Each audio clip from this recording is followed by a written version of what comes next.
Esto es una matriz comunicacional, política y judicial que se extiende en toda la región para identificar a los proyectos nacionales y populares con la corrupción, de modo tal que luego vienen los priorizadores que te dejan sin nada, pero para cuando esto terminó ya no te acordás ni de quién sos vos. Tenemos esta nueva ola de un liberalismo o neoliberalismo tardío en la región que viene acompañado de el lawfare, ¿no? El lawfare o ese movimiento que utiliza el Poder Judicial para perseguir a los opositores, para estigmatizarlos y para convencer a todos aquellos ciudadanos que tuvieron mejoras en su calidad de vida de que en realidad lo que vivieron era una ficción, una mentira, de que había muchísima corrupción y que si ellos vivieron mejor y tenían más cosas, era casi una ficción, era una mentira de los dirigentes populistas, corruptos y mentirosos. No sé si te suena este discurso. É por isso que eu sou cidadão indignado. Porque eu já fiz muita coisa com meus 72 anos. Mas eu não os perdoo por ter passado para a sociedade a ideia de que eu sou ladrão. No vean este hecho como un ataque a una persona. Eu não tenho medo deles. No tengo miedo ni les tengo miedo.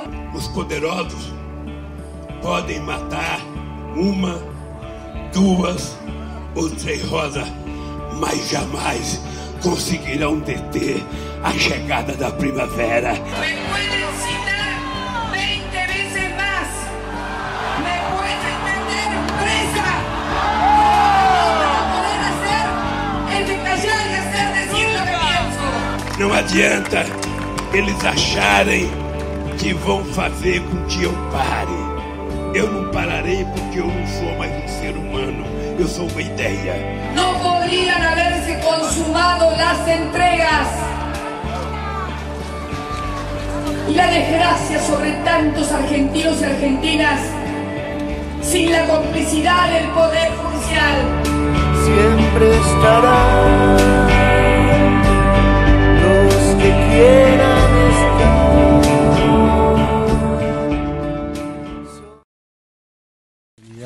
de reunirme con ustedes para manifestarles mi preocupación por una nueva forma de intervención exógena en los escenarios políticos de los países a través del uso indebido de procedimientos legales y tipificaciones judiciales.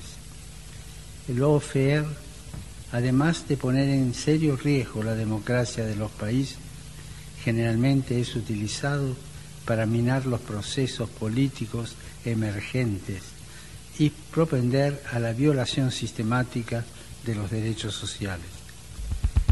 This is a lawfare, the use of justice to persecute individuals in the name of a political program. Un pensamiento militar. El uso de la ley para destruir una persona. Un debilitamiento de las democracias y sobre todo del Estado de Derecho. And the violence inherent in the law for political ends. Judicializar la política. El Poder Judicial está cuestionado. Jueces y fiscales que se han convertido en los nuevos actores políticos de la democracia sin representar políticamente a nadie. La supresión del opositor por cualquier medio. Por el hecho de haber realizado cambios trascendentales para su pueblo y haber afectado los intereses de las oligarquías. La pérdida del Estado de Derecho. Lawfare, cuidado. Los gobiernos tienden a alinearse con los poderes económicos transnacionales y en definitiva terminan avasallando las instituciones y el Estado de Derecho. Un juez es totalmente diferente cuando tiene independencia que cuando tiene la presión del poder político y la presión mediática, sobre todo. La justicia o el Poder Judicial pasa a ser una fuerza de tareas del gobierno. Eu ficarei preso 100 anos, mas eu não trocarei a minha dignidade pela minha liberdade. Eu quero provar a farsa montada. Lula inocente, Lula libre. Lula hoy es una idea para recuperar el ejercicio de nuestras democracias. Son las herramientas de persecución que utiliza la justicia. Para poder aplicar el lawfare tienen que tener un control sobre la mayoría de los medios de comunicación. Los 11 principios de Goebbels. Las estructuras de dominación tradicionales por una vía distinta, que es la guerra convencional. Hoy la bomba atómica es la manipulación, es la persecución política. No solamente aquellos que fuimos ministros de Estado en su momento, sino cientos de funcionarios. Funcionarios que ganaban $800 por hacer su trabajo, peritos, auditores, entre otros. Básicamente han sido hoy glosados solamente por haber sido partícipes del gobierno de la Revolución Ciudadana. La persecución política está sostenida en un pacto de élites pocas veces visto. Ese pacto tuvo su punto más alto en una consulta popular que fue un gran engaño al pueblo ecuatoriano, donde el gobierno de turno puso a las entidades estatales con autoridades encargadas a cumplir un objetivo dentro del proceso de persecución. La política dejó de ser entendida como un terreno de disputa entre adversarios para convertirse en un campo de batalla, donde el objetivo es aniquilar al enemigo.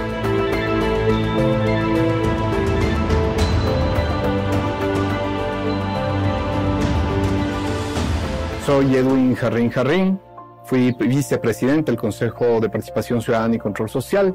Me encuentro asilado político en la Ciudad de México. Yo, conjuntamente con dos compañeras, presentamos una denuncia a la Corte Interamericana de Derechos Humanos, a la Comisión, Interamericana de Derechos Humanos, diciendo y solicitando sobre todo que detenga la implementación y la realización de la consulta popular. Y le decíamos y relatábamos en nuestra denuncia todo lo que finalmente sucedió, que se iba a tomar la justicia a través del Consejo de la Judicatura, que iban a determinar autoridades subrogantes en todas las funciones de control y de justicia del Estado.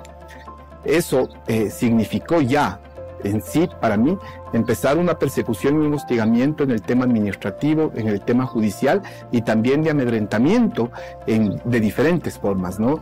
Y si a esto tú le sumas todo el hostigamiento que conjuntamente con Soledad fuimos víctimas en cuanto a la casa, en cuanto a amenazas de muerte, amenazas de bomba, permanencia de la policía de manera permanente, 3, 4 veces al día yendo a nuestro domicilio, a tomar fotos del domicilio, a tener un reporte y un monitoreo absolutamente cotidiano de lo que sucedía y de lo que pasaba en nuestro domicilio.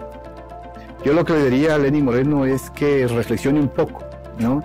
Que se ponga a reflexionar y que reflexione sobre lo que está construyendo del Ecuador hoy día para que México le ponga en el mismo nivel a la presidencia de Lenín Moreno con lo de las dictaduras suramericanas. Eso es lo que está haciendo, eso es lo que está construyendo el Ecuador, un Estado represivo, un Estado abusivo, un Estado perseguidor, un Estado que no se preocupa en lo absoluto del ciudadano de a pie, un Estado que lo que está buscando es construir privilegios para quienes siempre ostentaron el poder y siguen ostentando el poder, privilegios para las élites. Y ese es el rol que él está jugando y ese es el rol que lo llevará a rendir cuentas en la historia del país.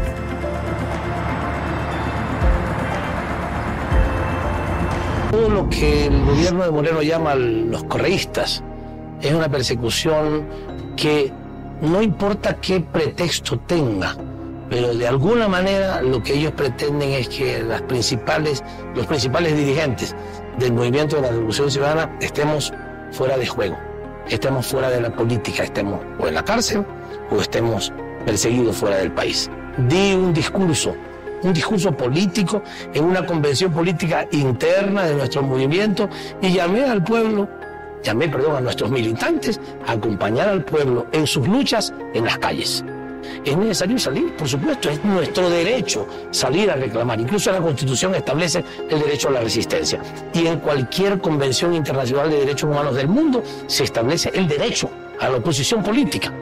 Es tan burda la persecución política, en el caso mío, y en el caso de todos mis compañeros, pero lo especifico, en el mío es tan burda que la Interpol, cuando le dijeron a Interpol, oiga, aprecien a Patiño en cualquier parte del mundo, la Interpol tuvo que decir, miren, déjense de tontería. Ustedes quieren que violemos nuestros estatutos, porque nuestros estatutos dicen que tenemos que respetar los derechos humanos y no tenemos que meternos en política.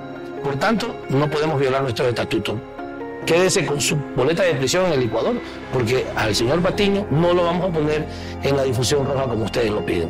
De eso se trata, o sea, se trata de utilizar cualquier mañoso argumento para tratar de mantenernos fuera. No se puede confiar en el sistema judicial. Lo que busca el señor Leonidas Issa es tumbar el gobierno. No hay lo que quiere el señor Leonidas Issa es tumbar la democracia ecuatoriana. Lo que quiere el señor Leonidas Issa, al defender y decir, no, esa reforma tributaria no es posible, lo que quiere el señor Issa es defender a los ricos del Ecuador, porque esa reforma tributaria elevó impuestos solo al 3% de la población más adinerada del Ecuador y redujo el impuesto al 97% de la población ecuatoriana. Hemos aumentado el salario mínimo vital a $425 en un 6%, lo que da algo más de 4,5% de incremento real descontada la inflación. Estamos comenzando con los créditos al 1% para los pequeños productores del país. ¿Qué es lo que quiere el señor Issa? Tumbar la democracia, nada más. Es una actitud violenta la del señor Issa, es una actitud inaceptable la del señor Issa, es una actitud donde él no cree en el Estado. Él lo que cree es en la actitud violenta de tirar piedra, incendiar edificios, secuestrar periodistas, atacar por la espalda a los periodistas. Eso es lo que hace el señor Issa, no hace más. Y por ese camino ni nos vamos a cuidar de la pandemia, ni vamos a lograr la reactivación económica y la generación de empleo. Por lo tanto, yo creo que el señor Issa debe madurar políticamente y los ecuatorianos debemos de tener claro que hay un enemigo de la democracia ecuatoriana que se llama Leonidas Issa, que es un hombre violento que en su libro El Estallido emula aquel personaje, el Joker, de las películas de Batman. ¿Quién es el Joker? Para describirlo hay que verlo al señor Leonidas Issa nada más, un hombre violento que no está de acuerdo con absolutamente nada. Por lo tanto, con la ley en la mano, con la Constitución en la mano, enfrentaremos a los violentos que quieren tumbar el gobierno y tumbar a la democracia. Hoy en el Ecuador podemos decir con orgullo que se han recuperado principios esenciales como el respeto a la libertad de expresión, como el respeto a la prensa, el equilibrio entre poderes y se ha puesto fin a toda forma de acoso y persecución política. ¿Quién estableció que robar menos de $200 no es delito? Nuestra visión la policía de las cárceles? Que responde a su ¿Quién pregunta desarticuló la rehabilitación y que propone este Ecuador del encuentro? ¿Quién se inventó la figura de guías penitenciarios en lugar de policías? ¿Quién hizo que los policías no puedan entrar a las cárceles con armas? ¿Quién dijo que las Fuerzas Armadas no pueden pisar una cárcel?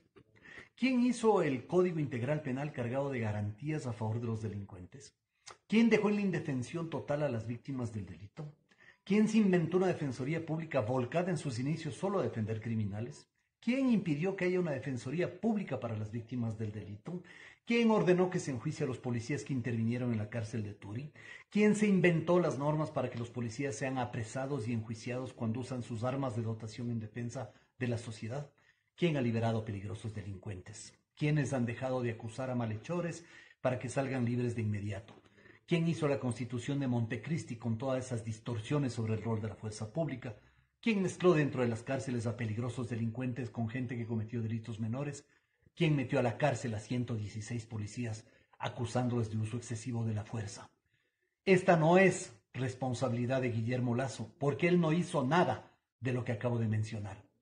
Él está simplemente siendo víctima de las consecuencias de la abominable y funesta década saqueada y de estos 14 años de correísmo donde se articularon todas estas normas, estas prebendas, estas situaciones y esta desgracia para el Ecuador. En lugar de culpar al presidente Lasso, lo que tenemos es que arrimar el hombro y defender al gobierno, defender la institucionalidad, defender la democracia y entender que lo que se pretende es generar una situación